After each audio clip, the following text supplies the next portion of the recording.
நரகத்தை கடக்காமல் யாரும் மறுமையில் சொர்க்கம் செல்ல முடியாது. அவர் நபியாக இருக்கலாம், ரசூலாக இருக்கலாம், வலியாக இருக்கலாம், யாராக இருக்கலாம். எல்லோரும் நரகத்தை கடந்து நரகத்தை பார்த்ததற்கு பிறகுதான் சொர்க்கம் நுழைய முடியும். சொர்க்கம் நுழைய முடியும். நரகம் சாதாரண உலகமாது.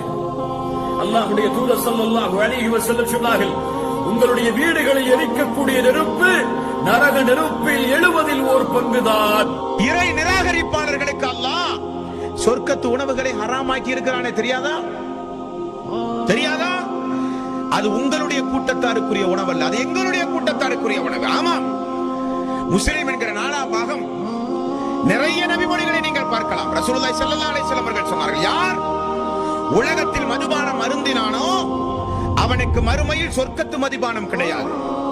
உலகத்தில் யார் பட்டாடை அணிந்து உலகத்தில் சந்தோஷமாக வாழ்ந்தானோ அவனுக்கு மறுமை நாளில் சொர்க்கத்தினுடைய ஆடை அவனுக்கு கிடையாது. நபிகள் நாயகம் ஸல்லல்லாஹு அலைஹி வஸல்லம் அவர்கள் சொன்னார்கள். அதையெல்லாம் தியாகம் செய்த மக்களுக்கு. தெருவெங்கும் பார்த்தால் எல்லா பக்கம் தெருவெங்கும் மதுபான கடைகள் உண்டு. என்னுடைய ரப்பு தடுத்தான், கூடாது. எல்லா இடங்களிலும் தாராளம் தாராளம் விபச்சாரம் நடக்கிறது, கூடாது. என்னுடைய ரப்பு எனக்கு மறுமையில் தருவான் அழகான பெண்களுக்கு ஆண்கள், ஆண்களுக்கு பெண்கள். அதற்காக வேண்டி தியாகம் செய்த மக்கள் நான். உலகத்தில் எல்லாம் அனுபவித்தால் மறுமையில் ஒன்றும்